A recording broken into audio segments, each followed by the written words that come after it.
ते 15-16 वेळा तसंच त्रास व्हायचा. म्हणजे असं वाटायचं बरोबर की इथे काहीतरी चालत आहे आणि खूप इरिटेट, म्हणजे काहीच कॉन्सन्ट्रेशन होतं लागत आणि मला खूप टेन्शन येत होतं की यार माझा पेपर आहे, पेपरच्या मध्ये असं झालं तर कसं होईल, आपलं फ्युचर याच्यावर डिपेंड आहे. मग मी मम्मीला सांगितलं, मम्मी म्हणे की बाबाच्या ज्योतीजवळ ते थोडंसं चोळीत दे. पण माझ्या डोक्यातून ती गोष्ट स्किप झाली आणि मी पुन्हा विसरली. मग संध्याकाळी मम्मीच्या ऑफिसवरून आली त्या मम्मी विचारते की काय म्हणते, तुला ठीक वाटतंय का? मी म्हटलं नाही मम्मी, मी विसरली. मग मम्मीनी स्वतःच मला इथे सोडून दिलं हे आणि मी मग प्रार्थना केली भगवंताला की भगवंत माझा पेपर आहे म्हटलं, अजून तुम्ही माझी परीक्षा नको घ्या, पहिलेच खूप मी परिश्रम करत आहे, अजून किती एक्झाम घ्याल माझी, प्लीज माझंही बसून द्या. आणि जर असं खरंच की तुमचा माझा पूर्ण विश्वास आहे की माझा हा डोळा बसून जाईल. तसंच झालं. दुसऱ्या दिवशी सकाळी उठली आणि काय म्हणते माझं हे डोळा लपलप करणं एकदम ठीक झालं. बस मला एवढंच म्हणायचं आहे भगवंता की आमच्याकडून काही चुका झाल्या असेल, कळत न कळत क्षमा करा, आमची अशी साथ देत राहा आणि आमचा त्याग लवकरात लवकर घडू आणि आमच्याकडून चांगलेच कर्म घडू. सगळ्यांना माझा नमस्कार. सर्वांना माझा नमस्कार. माझं नाव युवराज शंकरराव नागपूरराव. काही 2 आठवड्याचा 1-1.5 आठवड्याची अगोदरची घटना आहे.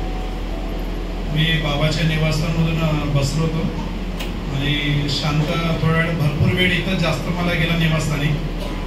पण माझ्या लक्षात मला हे नाही माहीत होतं का मी इथं का बरं थांबलो दुपारपर्यंत. आणि नागपंचमीचा दिवस होता त्या दिवशी. आणि इथून मग मी बाईक घेऊन सरळ माझ्या घराकडे रस्त्यावरती पुलावरून गेलो. जात असताना मला एक माणूस पुलावरती उभा दिसला. मी त्याच्याकडे लक्ष दिलं नाही. माझ्या माइंडमध्ये काय चालू होतं मलाही माहीत नाही. मी सरसर चालवतो. मी त्यावेळेस खरंच सांगतो तुम्हाला, बाबा हनुमानजी असं म्हणत चाललो होतो मी गाडीमध्ये बाईकवरती. तर मला तो माणूस दिसला. मला असा विचित्र वाटलं माइंडमध्ये की हा काहीतरी प्रकरण करायच्या विचारात आहे. तर मी थोडा दुरून असं आरशामध्ये बघूच राहिलो. तर त्यांनी काय केलं, एक पाय त्या बाहेर त्याच्या याच्यावरतून काढला, म्हणजे त्या बाउंड्रीच्या वरून पाय काढला आहे. म्हटलं हा आत्महत्या करता 100% करता. पटकन तेवढ्यातच समोर म्हणजे मला गॅप भेटली, तेवढ्यात गाडी पलटवली, रिटर्न गेलो. तिथूनच पहिले एक फोटो काढला त्याचा, म्हणजे लोकांना वाटतं की मी चांगलं फोटो बोलत असेल. म्हणजे फोटो काढला आणि फोटो काढला तितक्यातच जाऊन ते गाडी जशी उघडली पकडली, ते गच्ची उचलून इकडे खाली फेकलं. तर खाली फेकता बरोबर लोक तिकडून खूप चिल्लत होते, मग असा ओरडत होते त्याच्यावरती की कुदू नको म्हणून. जसं उतरवलं त्याला काढून काना खाली मारले, रेपडा मारली, तरी खाली आपल्या पैदल त्याला पुलाखाली आणलं. तर तो माणूस होता इनवाते नाव होतं त्याचं वालं. छिनवाड्याच्या बाजूला एक गाव आहे, तिथून इथे आपला मारवाडी चौकाकडे तो हातमजुरी करायला येतो. आणि त्यावेळेस त्या माणसाची हालत खूप गंभीर होती. त्याचे आईवडील मरण पावले. त्यालाही असं वाटत होतं की माझं कोणी नाही तर मी बी आत्महत्या करतो म्हणून. तर त्यावेळेस खरंच मी भगवंताच्या जप करत चाललो होतो, तो सुसाईड करत होता. तेवढ्यामध्ये मी त्याला पकडलं, बाहेर आणलं. तर हे खरंच सांगतो तुम्हाला, त्यावेळेस आपला परिवार जपला पाहिजे. जे बी घरचे लोक, कुटुंब परिवार, त्याला जपा. कारण की समोरची परिस्थिती कशी त्या पोरासारखी येईल आपल्याला माहिती नाही. तर त्या पोराशी बोलणं केलं, त्याला 500 रुपये दिले. म्हटलं बेटा तू खाली जा, काही प्रॉब्लेम असला तर बाजूचं घर येऊन जाशील, तू चांगला कामधंदा कर, म्हटलं जीवनसाथी चांगली भेटेल, तुझा संसार समोर चांगला चालेल असं म्हटलं. त्या मुलाचा जीव वाचला. खालचे लोक सर्व सांगले त्या 15 मिनिटापर्यंत कुदत होता म्हणे. पण लेकिन खाली कमसे कम 100-200 लोक उभे होते, जे निंबू फेकतात ते लोक, ते सर्व ओरडत होते. त्या मुलाचा जीव वाचला आणि तो मुलगा चांगला आहे असं मी भगवंताला विनंती करतो की तो चांगला असो. आणि एका ताईचा मला कंटिन्यू फोन येत होता की तिच्या आईला कॅन्सर होता. मी कॅन्सरचा मागच्या वेळेस सांगितलं होतं. खरंच त्या कालावधी माझी प्रकृती खराब झाली. घरच्या लोकांच्या चिकनगुन्यासारखा चालू होता. मी बिझी होतो, त्यामुळं काही जाणं झालं नाही. त्या पोरीचा मला काल मेसेज आला की दादा म्हणे माझी आई गेली म्हणे. म्हणजे तिने मला 15 ते 20 दिवस झाले असताना तिने मला म्हणत होती की मला माझ्या आईला तिथे घेऊन चला, दवाई घेऊन या, तिला मदत करा. पण आताही सांगतो, कॅन्सरवाले पेशंट भरपूर आहेत, ज्यांची आपण मोजणी केली तर आपल्याला आजूबाजूलाच मिळतील, इतकी भरपूर आहेत. ती दवाई मिळाली आहे, माझ्या मित्राला ती दवाई दिली, तो मित्र सुखरूप आणि चांगला आहे, तो आपल्या कामाला लागलेला आहे. जो बिमारून घरी बसला होता, जो किमो घेत होता, तो आज आपल्या कामाला लागलेला आहे, परिवाराला पैसे आणून देते ठेकेदारीमध्ये. म्हणजे त्या दवाईचा चांगला रिझल्ट मिळालेला आहे. तरी लागत असेल तर रमेश भाऊ पाशी पण त्याची चिठ्ठी आहे, ठाकरे काकाची पाशी आहे, माझ्या पाशी बी आहे. तुम्ही कृपया करून कोणाचा जीव वाचवू शकता, म्हणजे हे भगवंताची सेवा आहे. आपण एक लोकांचा जीव वाचवू शकतो, हे बघू शकता. बाबा माझ्या जे काही चुका झाल्या असतात मी त्याबद्दल मी खरंच आपल्याला माफी मागतो. आणि मला आपण जे काही दिलं सर्व आपल्या आशीर्वादाने मला खूप खूप धन्यवाद मानतो. आणि जे माझं काम आहे एक शेतीचं, ते आता एकदम सर्व व्यवस्थित झालेलं. बाबा तो रेडी आहे, पण विकणारा जो ज्याने मला विकली तोही रेडी व्हावा आणि ते सौदा माझा पूर्ण व्हावा असं मी आपणास विनंती करतो. माझ्या मुलाबाळांची प्रकृती चांगली आहे असं मी आपल्याला विनंती करतो. नमस्कार.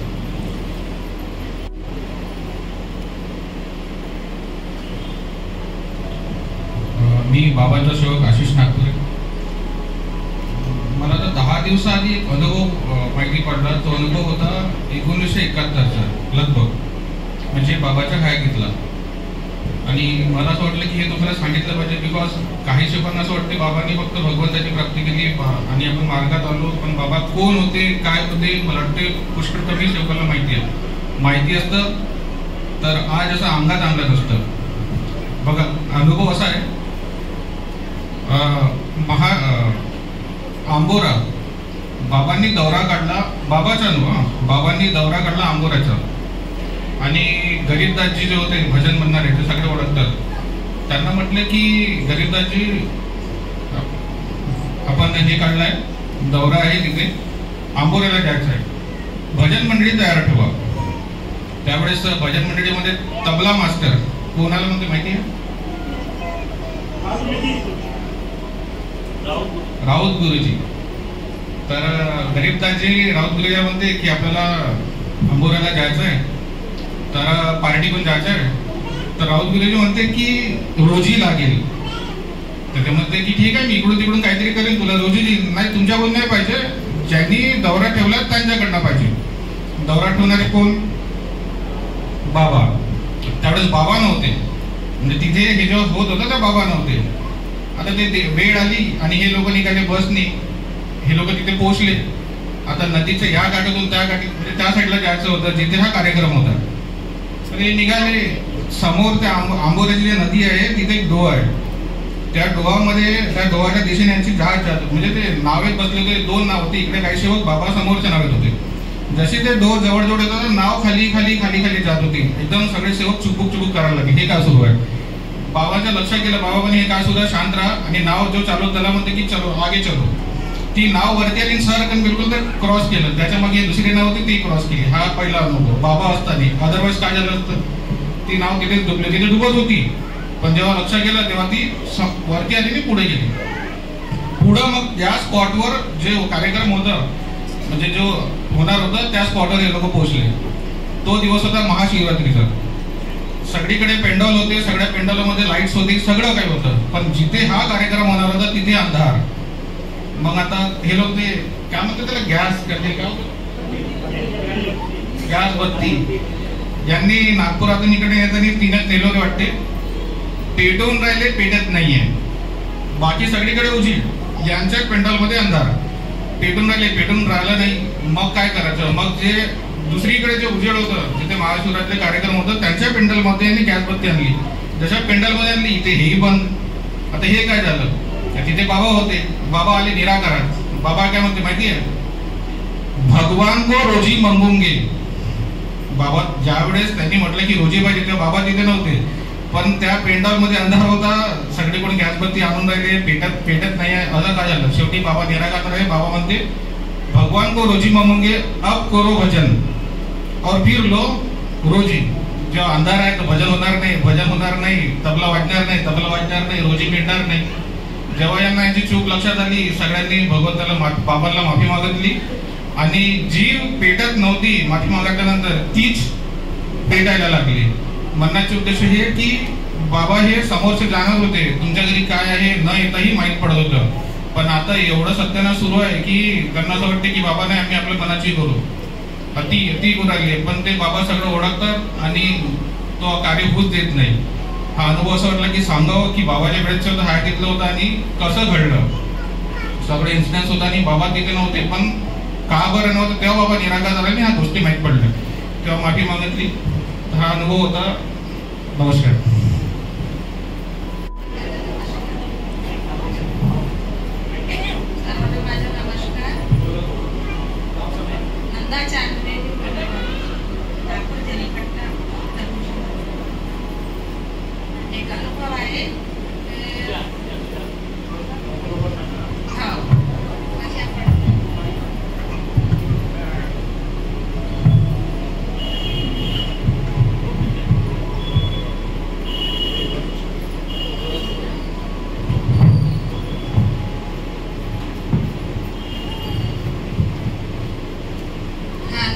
भंडाऱ्याच्या. मी भंडाऱ्याला गेलती माझ्या नंदीच्या घरी. ते लायब्ररी मोल्यात राहतात मुसलमानचे, आणि तिथं आमच्या समाजात एकच घर आहे, बाकी पूर्ण मुसलमान आहे. ते मुसलमानच्या घरी कांद्याच्या आणि अद्रक लसणाचा धंदा करते. ते ठेल्या घेऊन तो घरी आला. मुसलमानच आहे, जातीच्या बाजूलाच राहते माझ्या नंदीच्या घराजवळ. शेजारी त्याचा तो आले ते घेऊन. तर त्याच्या बोरीमध्ये त्याच्या बोरीच्या बाहेर असं तिथं बिंचू लटकलेला होता. आणि तो काय झालं की त्याला डोक्यावर त्या बोरा मांडला, त्याच्या डोक्यावरच तो चावला आणि ते ओरडत त्याला दवाखान्यात घेऊन गेले.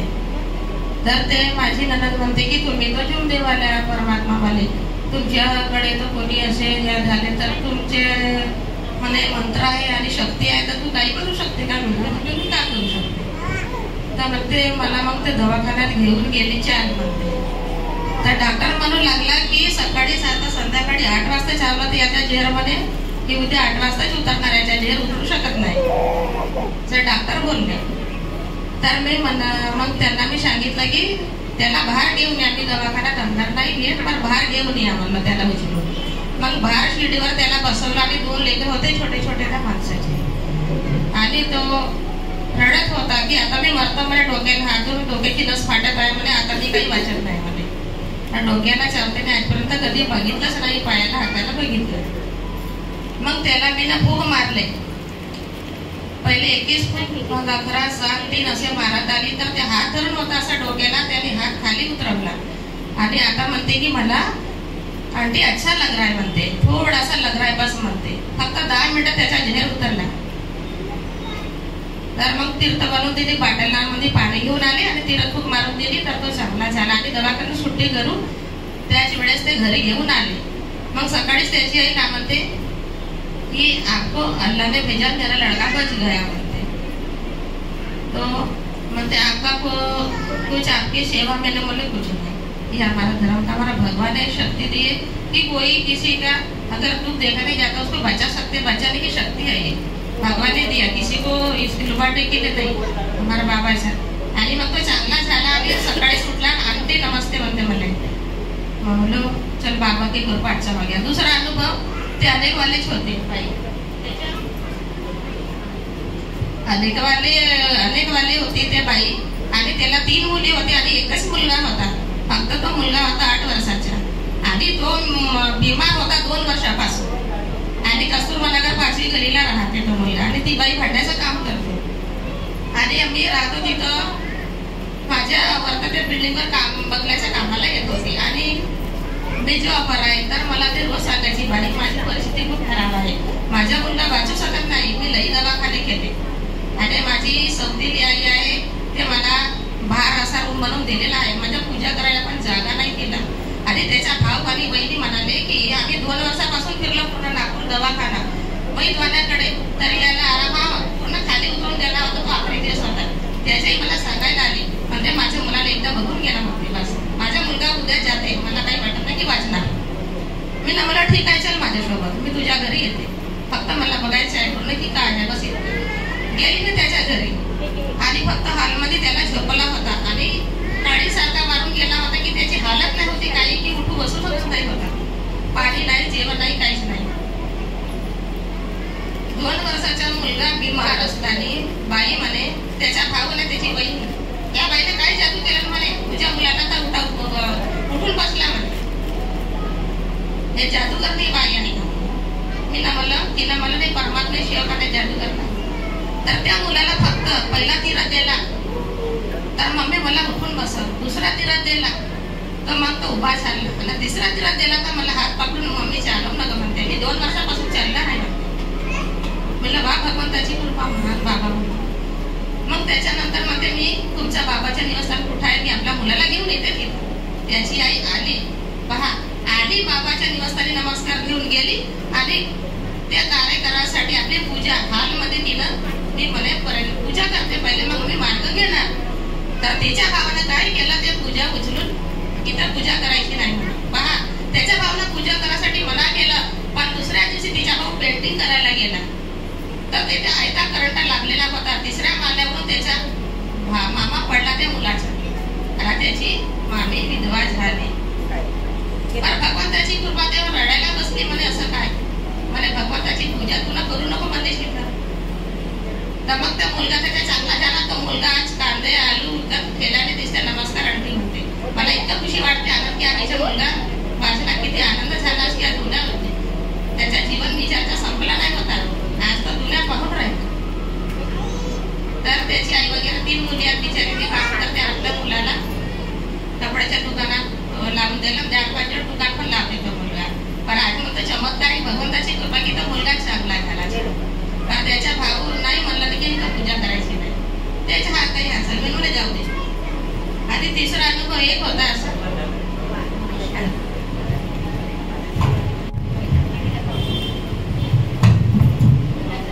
सर्वांना माझा आदरपूर्वक नमस्कार. माझं नाव अंकुश डाकोरे, राहणार मानेवाडा. ठाकरे काकाजी माझे कार्यकर्ता आहे. आता एक 3-4 दिवसाचा अनुभव असा आहे की माझे सासरे अनेकमध्ये आहे, त्यांना हार्ट अटॅक आला आणि त्या हार्ट अटॅक सकाळी घरी आला त्यांना.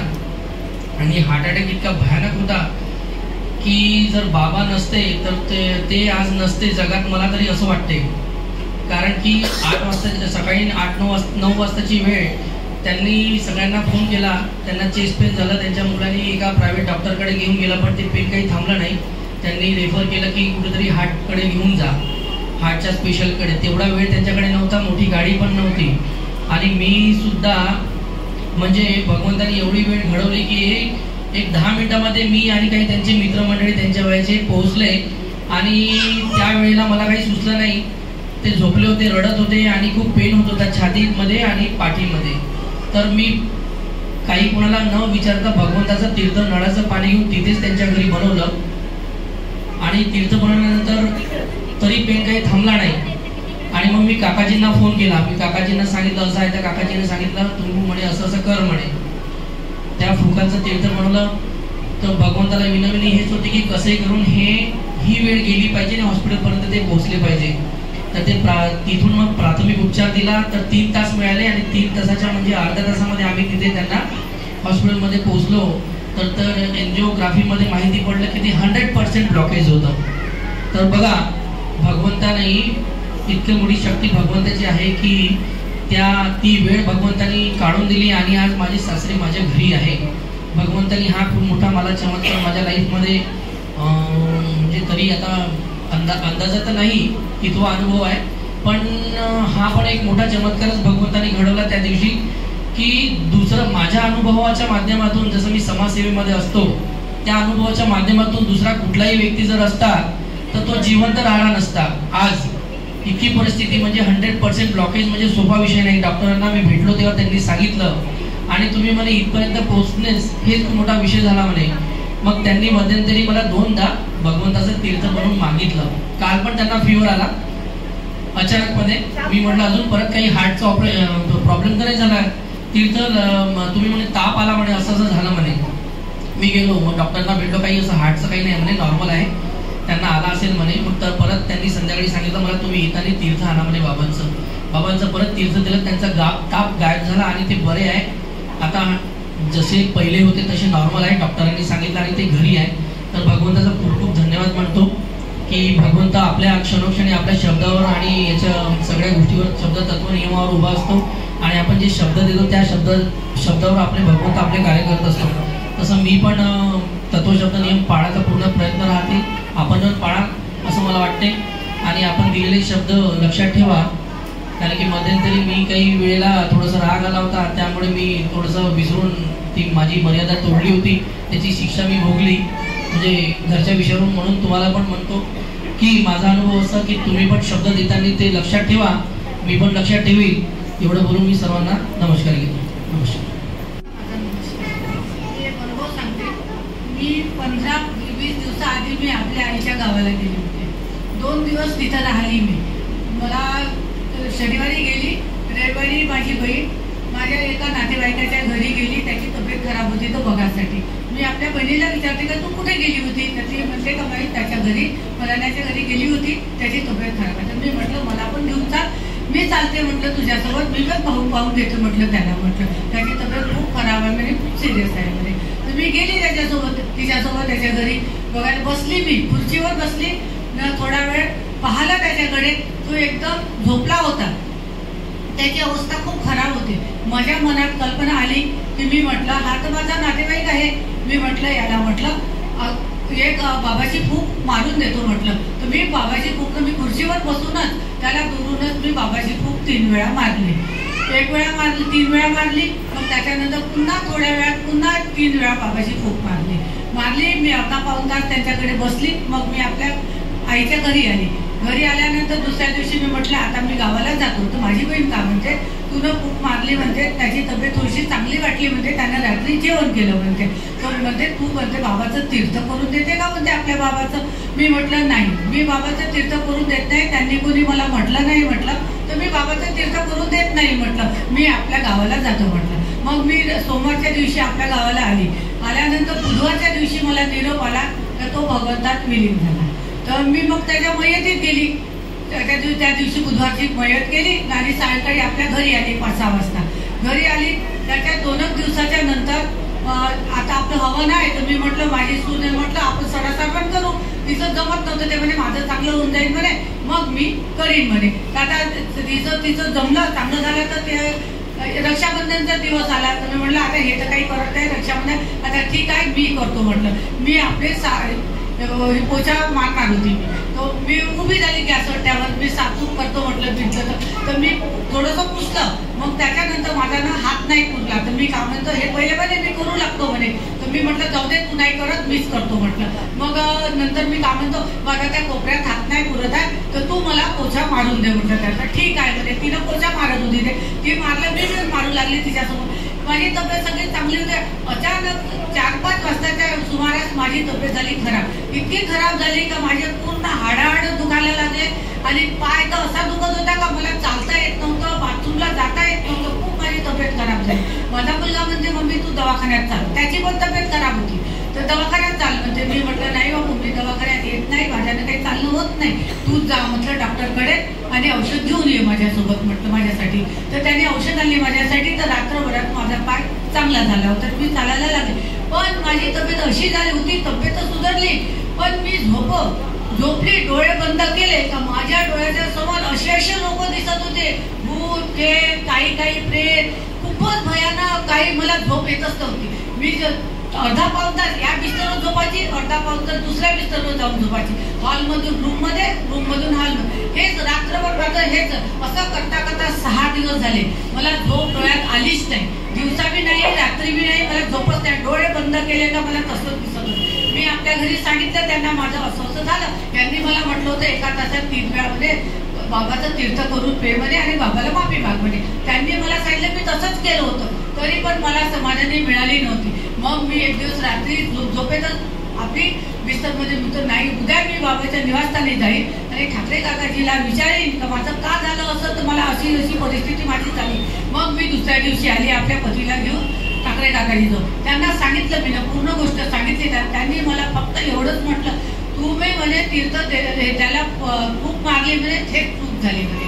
काय म्हणे तो भगवंतात विलीन झाला, त्याला मुक्ती मिळाली म्हणे. आपल्याला असं करता येत नाही म्हणे, आपल्याला ते बनत नाही. तर म्हटलं आता काय करू मी, मला असं होतं दिसतं ना असा त्रास आहे. तर यांनी मला सांगितलं काकाजीने की तू म्हणे 1 तासात 3 वेळा बाबाला विनंती कर म्हणे आणि बाबाच्या 11 फुकाचं तीर्थ कर म्हणे आणि पे. मी तेवढंच केलं 1 तासात. तेवढ्या ह्याच्यात माझी पूर्ण तब्येत चांगली, माझ्या डोळ्याचं असं म्हणजे दिसत होतं ते अजिबात दिसणं बंद झालं. आता मला चांगली झोपही येते, माझी प्रकृती पण चांगली वाटते. एवढे बोलून दोन शब्द.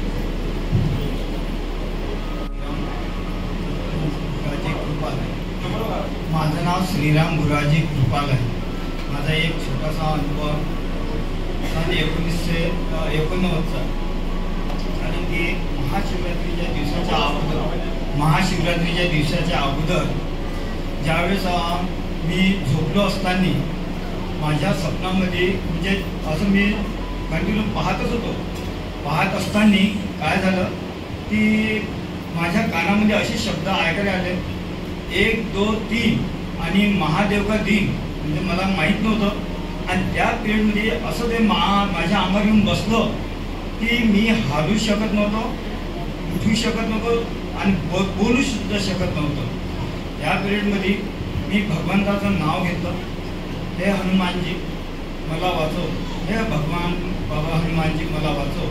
परंतु त्या पिरियडपासून ते तसाच तो चालत राहिला जवळजवळ 10 ते 12 वर्षापर्यंत. परंतु मला ह्या मार्गातले अनुभव माहीत नव्हते आणि त्याची विधी विधान काहीच माहीत नव्हतं. फक्त मी हनुमानजी म्हणूनच असं भजत होतो. तसं करता करता माझे जे 12 वर्ष गेले, परंतु खूपच दुःखात आणि कष्टात गेले. एवढे कष्टात गेले की मी ड्युटीसुद्धा करू शकत नव्हतो. आणि ड्युटी करायला ज्यावेळेस घराच्या बाहेर निघत होतो त्या पिरियडमध्ये माझी प्रकृती आपण खूप खराब होत होती. जसं 3 वाजेपर्यंत कंटिन्यू ताप राहत होता आणि 3 वाजल्यानंतर आपर्यंत तो ताप उतरत होता. असं करता करता माझी ड्युटी पण मग काही दिवसानंतर मला ते ड्युटी सोडणं पडली. आणि मग त्याच्यानंतर मी भगवंताच्या हिशोबानं जर हात जोडून चालत होतो तसं चालता चालता, परंतु भगवंताची माझी निष्ठा होती. त्या निष्ठेनुसार मी भगवंताचं नामस्मरण करून म्हणजे पहिल्या अनेकमध्ये असताना मी फक्त जे 40 म्हणत होतो त्या भविष्यावरच काम होते, मी जीवन जगलो. मग त्याच्यानंतर तर माझ्या पत्नीची तब्येत खराब झाली. ते असं असताना तिची तब्येत खूप खराब झाली. त्या काळानंतरच मग मी आपलं हा मार्ग स्वीकारला. त्यापासून पत्नीची तब्येत ठीक झाली आणि माझी पण तब्येत ठीक झाली. त्याच्यात मी भगवंताचं खूप आभार मानतो. नमस्कार.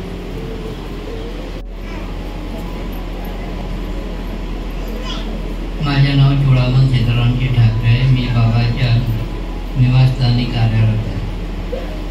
5 सेकंद आपण या चर्चा बैठकीत येतो. भगवंताचे गुणगान ऐकण्याकरतातून ही शाळा आहे. या शाळेमध्ये शिकण्याकरता हरेक व्यक्ती, हरेक सेवक सेवकी लिहित असते. पण ऐकल्यानं भागणार नाही. हे जर आपण अनुभव ऐकतो हे आपल्या घरी नेऊन त्याची हे केली पाहिजे.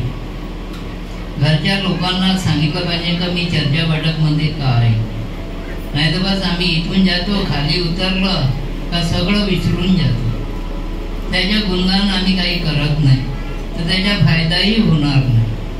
म्हणून सेवक बांधवांना माझी आग्रहाची विनंती आहे का खरंच आपण जे आज का ऐकलं, का आपण हे केलं, त्याच्यातून काही शिकण्यालायक असते ते शिकायचे असते. नाही शिकण्यालायक आहे ते नको शिका, पण जे शिकण्यालायक आहे चांगलं आहे ते घ्या. तसंच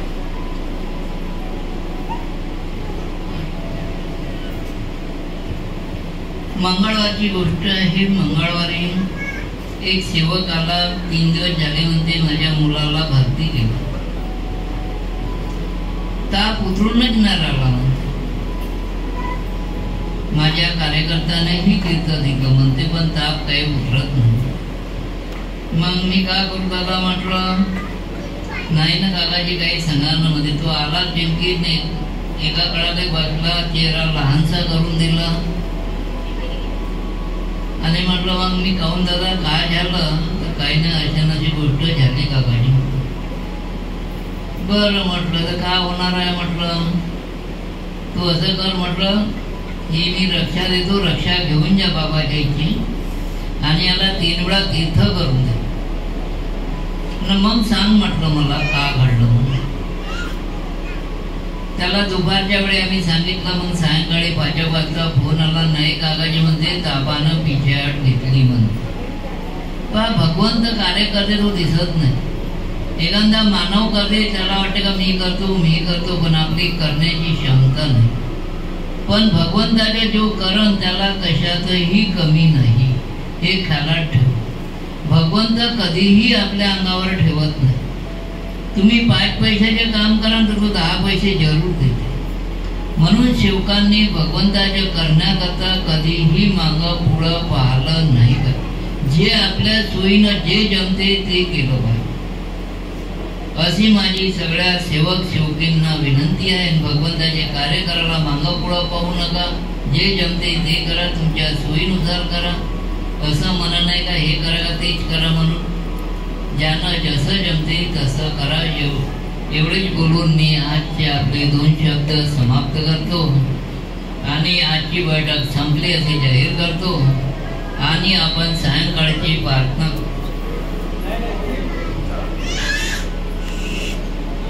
भगवत कृपा उपस्थित आहे. आपण सगळे मिळून भगवंताला प्रणाम करू. भगवान बाबा हनुमान जी को प्रणाम. महादाजी बाबा तुमदेव जी को प्रणाम. परमात्मा भगवत प्राप्ति करता निष्काम कर्मयोग साधना करता बाबांनी 4 तत्व दिले. परमात्मा एक, मरे अजय भगवत नाम पर, दुखदारी दूर करते हुए उद्धार, इच्छानुसार भोजन. बाबांनी भगवत गुणाचे 3 शब्द दिले.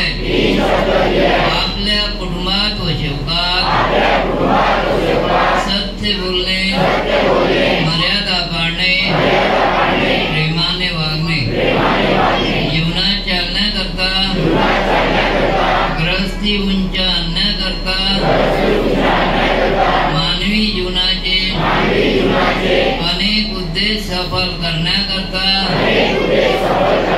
बाबांनी 5 नियम दिले. ध्येयाने एक परमेश्वर मानणे, सत्य मर्यादा प्रेम, सेवकात तसे कुटुंबात कायम करणे, अनेक वाईट व्यसन बंद करणे, दारू टॉनिक, सट्टा जुवा, लॅटरी, वटाची ओढ, कोंबड्याची गादी, चोरी करणे, खोटे बोलणे, राग आणणे बंद करणे. स्त्रियांनी मुलांना व पतिदेवाला वाईट शब्दात बोलू नये. याशिवाय मानवी जीवन आले आणणारे कोणतेही वाईट व्यसन बंद करणे. कुटुंबात व सेवकात एकता कायम करणे. आपले कुटुंब मर्यादित ठेवणे. याशिवाय बाबांच्या आदेशाचे वेळोवेळी पालन करणे. मरे अजी भगवत नाम पर, मरे अजी भगवत नाम पर, मरे अजी भगवत नाम पर. भगवान बाबा हनुमान जी की जय. महान त्यागी बाबा तुमदेव जी की जय.